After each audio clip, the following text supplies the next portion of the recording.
Right, so we're gonna have fun today. If there's any questions, just ask it, and Nico will definitely stop me. Please stop me. Um, yeah, this is chill and not formal. So this is a story about a phishing scenario experiment that I did as part of an innovation day at my last company. An innovation day is where they say, hey, here's 24 hours. You don't have to work on work. Just do something interesting. And this is the interesting, borderline illegal thing that I did that raised a lot of eyebrows. So I've had to adapt these slides from my old company to take out information and stuff. So I don't know. Hopefully the wording will still mostly make sense. So the motivation for this was the company almost got hacked. There was a phishing email that went out to literally everybody, everyone in the company. They just got our email list and sent it to everyone at once on the same thread. It was very sloppy. And I say we may or may not have gotten hacked because, I don't really think they had the cyber capabilities to know the difference. Um, yeah, so phishing is the cause of most company breaches, and that's why I decided to do this phishing exercise to kind of try and raise awareness at the company, I guess you could say. So some quick stats: 76% of businesses report being a victim of phishing attacks. And I'll say this again: if it's a good phishing attempt, you don't know what happened. So, you know, that number is probably higher. Uh, and the average cost of a phishing attack is pretty expensive. It's 1.6 million. Um, I don't know how reliable this blog is, but I think you could see how it could be pretty damaging. So, the experiment. Step 1, simulate a spear phishing campaign. Step 2, collect stats on who fell for the scam. And some middle step, profit. Then profit. So, the process. We collected company emails, or I collected company emails. I crafted a phishing email. I distributed the phishing email, trying to avoid the spam folder.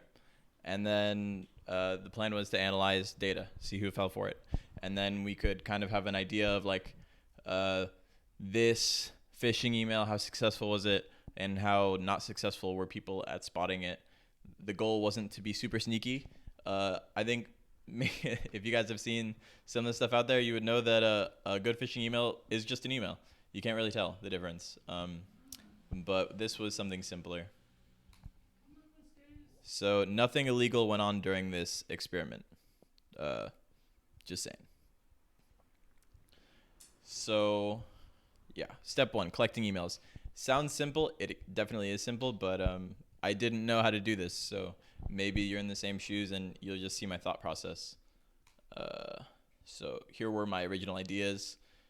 First, maybe search for emails on Google using some very specific queries.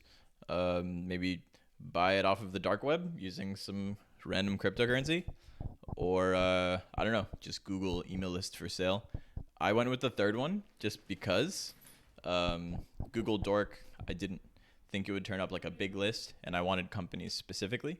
So turns out that was actually pretty easy. First result easy, because these are just ads. So as you can see, you don't even have to pay for this. They will give you the emails for free, because this is a tool aimed towards marketers. So marketers need emails. They need access to emails. Whether that's ethical or not, I don't know. But hey, if marketers can get it, so can we, the attackers. You can even search by job function. Really strange. So phishing attacks, they usually target someone in charge of money at the company. And this is, if you wanted a list of 7,000 accountants to send your phishing email to, then, with a 1% chance of them clicking it, you'd be a pretty wealthy person or a pretty wealthy attacker. Anyways, so ultimately I didn't go with this company because yeah, the free sample was only 20 emails, and they have some approval process, which tells me that this has probably been exploited in the past. um, and yeah, I just didn't want to go through the trouble of getting through their approval process, which, obviously it's possible, but there's easier ways. So path of least resistance is what I took. Yeah. So still the idea of a targeted list like they gave me, for example, targeting just accountants, I thought that was interesting, right? So this is where I'm going to talk about spear phishing. If you've never heard this term, spear phishing, it's just like normal phishing, but it's more specific, it's more crafted, it's more dangerous because it looks less generic. It's not like, hey, I'm a Nigerian prince and send me money. It's more like, hey, unsubscribe from this email. And then you hit unsubscribe and it's not what you think. Yeah, so spear phishing is what more advanced attackers would be using. And they're usually using information that you don't realize is public to craft these phishing emails. Yeah, so the largest source of information for employees is LinkedIn. We know that, and so that's what I decided to use. But I didn't really know how to get a big list, right? I didn't want to. So LinkedIn doesn't just give you an email address, right? Then no one would use it. But they also make it really easy. So it tells you like a first name and a last name. Almost everyone puts their first and last name, their real first and last name, on LinkedIn. Some people put like, instead of Bob Truman, they'll put Bob T. But I'm telling you, this is like 3% of people that do this. People want to be found on LinkedIn. They want their colleagues to be able to find them easily. So they put their full name. Their information is up to date as far as the company that they work at. And that makes it really easy to craft their emails. So it's either going to be B. Truman, Bob T, some combination of first, last, middle initial, whatever. But I'm telling you, these are company email addresses. They're always like this. And going further, you can actually use an email verifier to see which of these is correct. But yeah, what I decided to do is actually just use the Python script to take in a first and last name and craft these 5 possible email addresses. Oops. So for John Smith, we would have jsmith@ecorp, John Smith at ecorp, John.Smith at ecorp, Johns at ecorp, John-Smith, blah, blah, blah. And I wanted to get 100 employees and kind of test this out. So for 100 employees, this would be 500 emails. And a lot of these would bounce back because they're not real. But as long as one of them was real, then the payload would still land, right? Success. I had this idea to kind of split it up by job function to see, I guess, who was the most gullible. But I didn't end up doing that. And I guess I could do... I'm not going to do a demo, but I do have a Python script that basically does this work for you. So it'll give you a list of possible emails for companies. But actually, I'll just show y'all live. Okay. 1 second. Let's go on LinkedIn and try and verify some emails. How about that? It'll take like 5 seconds, but only if I'm already logged in. Nice. Logging in. It's probably going to ask me to do like some 2FA because I don't usually use this computer. So I'm actually not going to do this. Or LinkedIn. Maybe I can access the website without logging in. Or LinkedIn, Microsoft. How about that? Or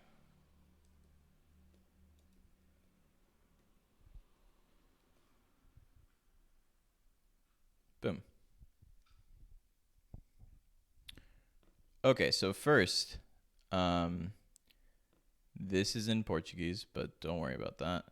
So we can see a list of employees here.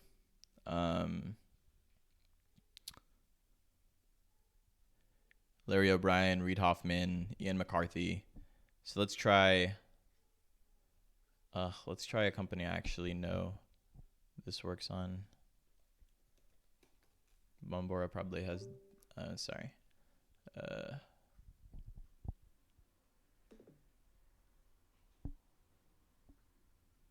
screw it. Okay. So, yeah. I hit my monthly search limit in LinkedIn Premium. So I had to upgrade it.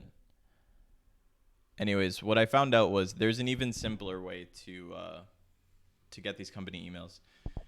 And it's literally a browser plugin, and they give you 50 emails for free. It's called AeroLeads. Again, it's for marketers, but they do the thing that I was trying to do manually. They do it automatically for you. So AeroLeads, like they will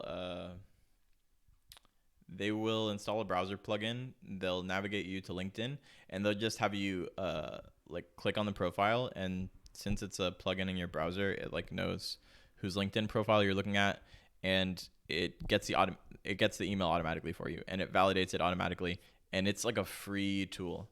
If I was on my computer, I would do this live, but I'm not. Sorry, but it's called AeroLeads, and if you download it, then you can get emails the same way that a marketer would, and it would make for a really good security presentation at your company, if that's your thing. So one thing that a lot of people don't pay attention to, and when I say people, I mean like scammers, I guess, is avoiding the spam folder, right? But if we're defending against more sophisticated attackers, then we need to assume that it's not going to land in the spam folder. So to simulate what a sophisticated attacker would do, I found out how to dodge the spam filter, and it's actually really simple. You just have to use the person's first name in the email. If you have their first name, like the same name they use on their email, so if you like say, hey, blah, blah, blah, then say, for example, Gmail, this was tested on Gmail, you will land in their inbox. It will not go to spam. So what's the point of setting up a phishing email if it goes to spam, right? Well, this is how you avoid it. Really simple. Just use their first name. And their first name is obviously available on LinkedIn. So spear phishing, not that hard, apparently, which is why it's dangerous, right? Yeah. If you use their last name, even better. I tested this specific prompt in the experiment. So it's like, hey, Sarah, for example, sorry to bother, but I noticed someone using your identity online, and I wanted to reach out. I found your email on LinkedIn. I hope you don't mind. So scams and phishing emails, because phishing emails are scams, they are usually something urgent, right? It's like you want someone to click a link, and you want them not to think too hard.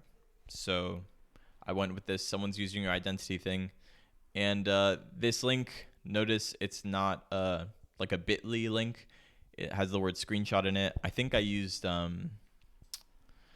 like some alternative to bit.ly.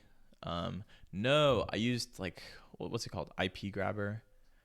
IP grabber. I forget what the name of this tool is. Yes, GRABIFY.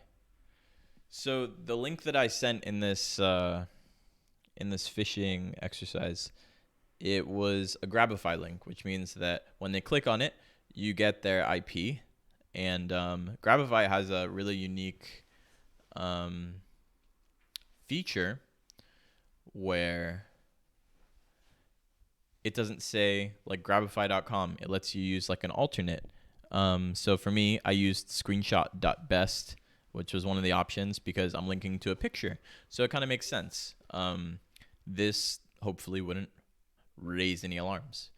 Yeah. So this has the name, the first name, the last name. It doesn't land in the spam folder. When they click this link to see if their identity has been stolen, you have their IP. And this was like supposed to be like a benign experiment, which is why I didn't use a payload. But still, having someone's IP, you'd rather them not have your IP, especially if they're talented attackers. Yeah. So my first test landed in spam because I didn't know about the first name trick. The second I found out about it, this was like trial and error. I didn't know about any of this before starting the experiment. But yeah, I put the first name and I sent it to myself to test, and it didn't land in spam. So this is like a throwaway Proton Mail email. Yeah.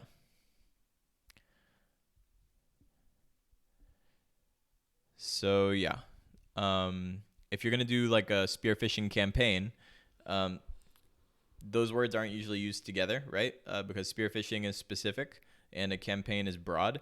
But you can do mass spear phishing as long as you include the first name and the last name, which might take some time, but you can automate that if you want. Yeah, and that's dangerous. Again, this is just to do like spear phishing. What's the word? Campaign within a company. Like to raise awareness about security. Like I think most companies actually have that. They have like IT sends spear phishing emails to the employees, and when you click on it, it's like, hey, you messed up, and then they're embarrassed, and everyone learns. So yeah. GRABIFY was used for the IP logger. And I was using MailChimp to do the mass emailing. But yeah, they have an automated abuse prevention system, which it flagged me. So it might have been because I had a Proton Mail email, or I don't know what it was, but maybe don't use MailChimp to do spear phishing. Again, this was just an experiment, so I was down to fail in ways and succeed in others. So I ended up not using a third-party service. I just did it myself. And that's pretty much the end of this. That's the end of the experiment. Yeah. It was cool. It was fun. I was surprised at how easy it is to do spear phishing, and more surprised at how easy it is to not land in the spam folder.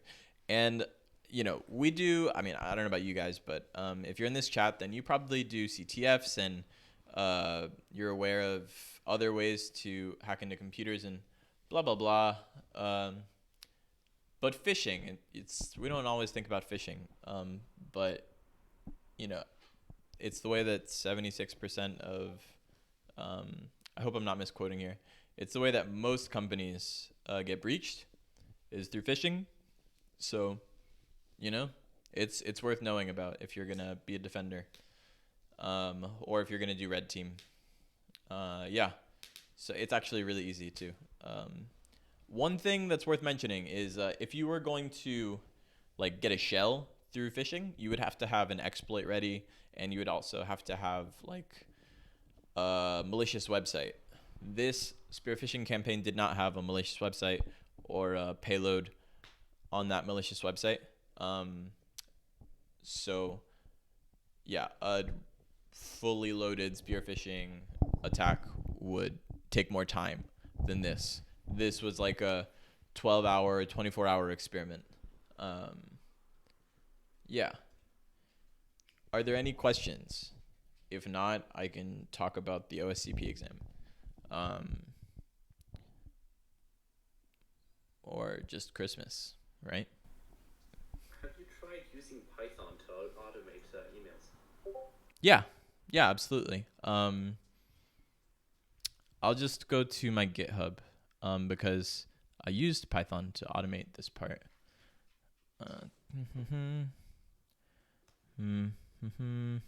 Thanks for asking.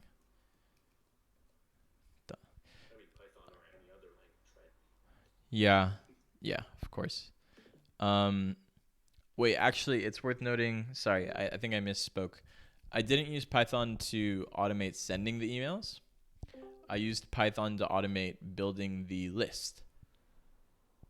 Ah, yeah. So, for example, the input to this script would be a CSV file that looks something like this, Mm-hmm. and the output would be a nice list of emails for you to use in your campaign. But yeah, I've never sent emails using a Python script. I So, Yeah, go ahead. there's this trick I use as a TA. Right, I need to send about 110 emails per week. Yeah, with grades and all that stuff. So I created a Python script that basically reads the values from an Excel sheet and sends the email using the SMTP server. And Gmail has SMTP access. So you could, of course, with a plain text password, or something else, you need to communicate your password somehow to the client. Log into Gmail via SMTP lib and send an email with the appropriate headers. And that could be the next step in your automation.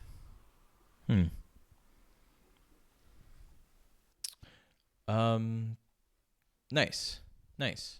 Yeah. Someone just asked, what is a payload? Oh, good question.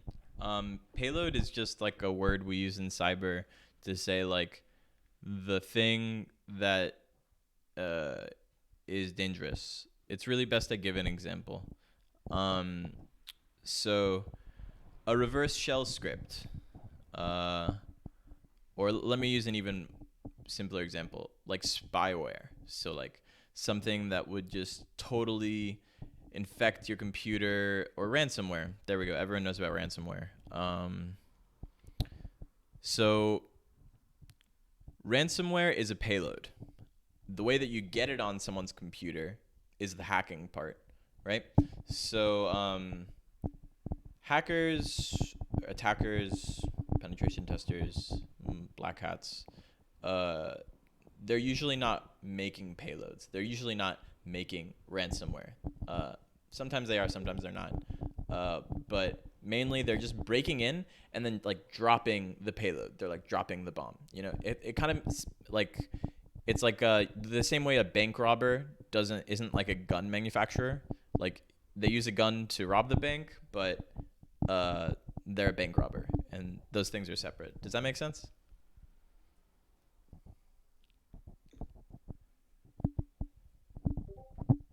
Chat says yes.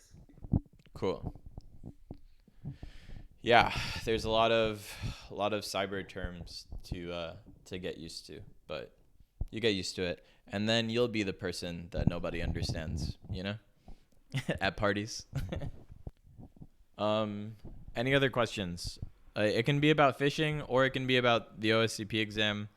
I'm currently preparing for it, so it's fresh in my mind. I want to ask the really nerdy question of like, so how many buffer overflow exploits do you know? um, yeah. So I, so two-part answer. Plain and simple, I don't. But I guess like I've been putting it off, right? Because generally you can prepare for OSCP type machines. Like you can prepare to hack into. First of all, let me explain what the OSCP is for people who might not know. OSCP stands for Offensive Security Certified Professional. Um, Offensive Security is the company that made Kali Linux, and they have a certification that is like really highly respected. And the main reason that it's highly respected is that a lot of people fail their exam. And also, there's no written questions. You just hack into machines. That's the whole thing. But you have to hack into machines that they made. And you write a report. So that's when I say OSCP, that's what it's referring to. This hard exam that if you pass it, then everyone's like, oh my God, I'm going to hire you. I hope. That's the idea, anyways. um, yeah. So buffer overflow is a big part of the exam, but it's a smaller part now. Actually, there was a recent change to the exam where they added Active Directory, and they reduced the amount of points for buffer overflow. So buffer overflow does not always show up on the exam anymore, and when it does, it won't get you root. Oh. But buffer over You have to learn Kerber roasting and all that jazz. possibly. I don't even know what Kuberos is. I haven't dived into AD yet, so Good luck. I'm down. It can't be. It's all frustrating, so I know what I'm getting into. um, yeah, but the thing about buffer overflow or stack-based buffer overflow specific to the OSCP exam is first you have to learn a little bit of C, which luckily I already knew some C. That was the first language I learned, and I was a programmer before I was a wannabe penetration tester.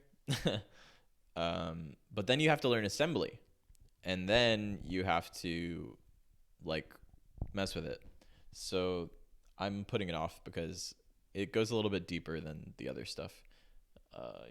It's like separate studying you have to do. Someone's asked, how long have you been studying for this? Good question. I think my hour count is at 106 hours. Uh, yeah. I make these YouTube videos of weekly progress. They're like really like one off, and they have like no prettiness to them. So I'm not trying to be a YouTuber. It's just for the sake of like showing people what it's like to go from like knowing nothing to being OSCP certified. And I've put about 100 and something hours in so far. And I think at around 700 hours, I'll take the exam. There's another metric I'm using, but I won't get into it. Yeah. And someone asked, how does one prepare? Are there any OSCP specific resources and guides? Oh, yeah, totally. There's a ton. Everyone will tell you how to prepare for the OSCP exam. You will find a wealth of information about how to prepare for the OSCP exam. Don't worry about that. Where you will fuck up is putting in the time because it's an inherently frustrating process. Even for someone who, I know penetration testers, so I want to get that job of penetration testing. But I know people that work in the field that don't want to take the exam because it's like it's hard and you have to do some things manually. So in my opinion, yes, there's a path, and I'll say it really quickly. First, you start on Try Hack Me. You start on their offensive penetration tester path. It'll show you a lot of like the basic things that will kind of give you legs, like moving around the terminal, and here's the basics of Metasploit, and here's some very common exploits you should always look for, and here's how to use Searchsploit to find CVEs, and here's how to use them. If you take really good notes and go really slow, then you can move on after that to just doing offensive securities proving grounds boxes. So offensive security, they released machines for people who are hoping to practice for the exam. This is really helpful, and in the past, this resource did not exist, so you were much more likely to fail the exam because you simply didn't know how they make boxes. I hope that makes sense. Yeah, so they'll let you like train on machines that they've made, and it really helps things out. And this is where I do all of my preparation is on their proving grounds. It's called proving grounds. I can't find it here, but subscriptions. Nope. Anyways, this is like one of the first things you would hear about in finding out how to prepare for the exam. But it's hard too, and you know, the thing about the OSCP exam, and I guess I said it before, but I'll say it again, is it's gonna take many, many, many, many, many hours to prepare, like, and that's fine if you have time. If you don't, maybe you can make time. If you can't make time, then I don't know. But I think objectively, anyone will say, look, it's hard and it'll take this amount of time. Like, I've watched YouTubers that have done it. Like, I scored 100 points on the OSCP exam. Here's how I did it. And it always involves, like, okay, I hacked 40 boxes on this site and then 40 boxes on this site. And it's like, okay, well, you've given me the path. But then you have to do it. And it takes time. I hope that makes sense. It was kind of a mouthful.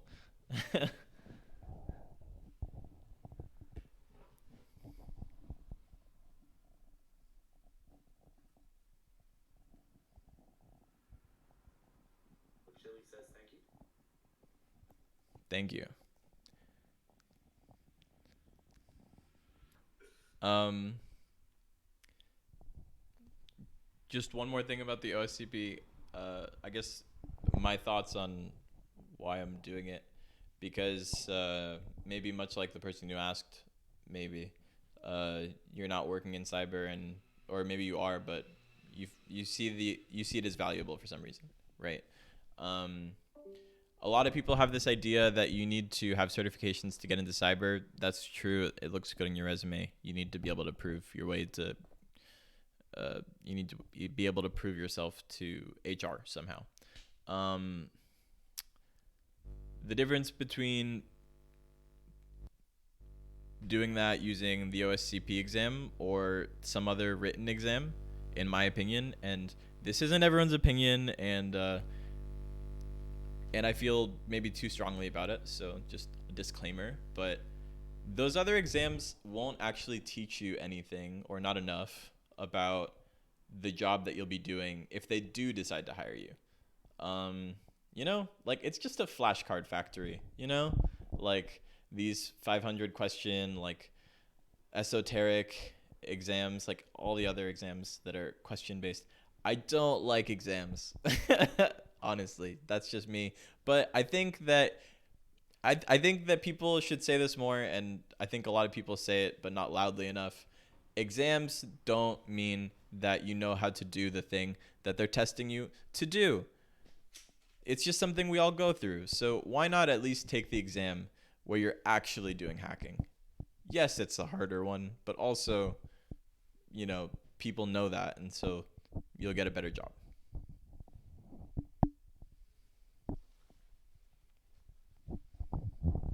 So yeah, that's just my 2 cents.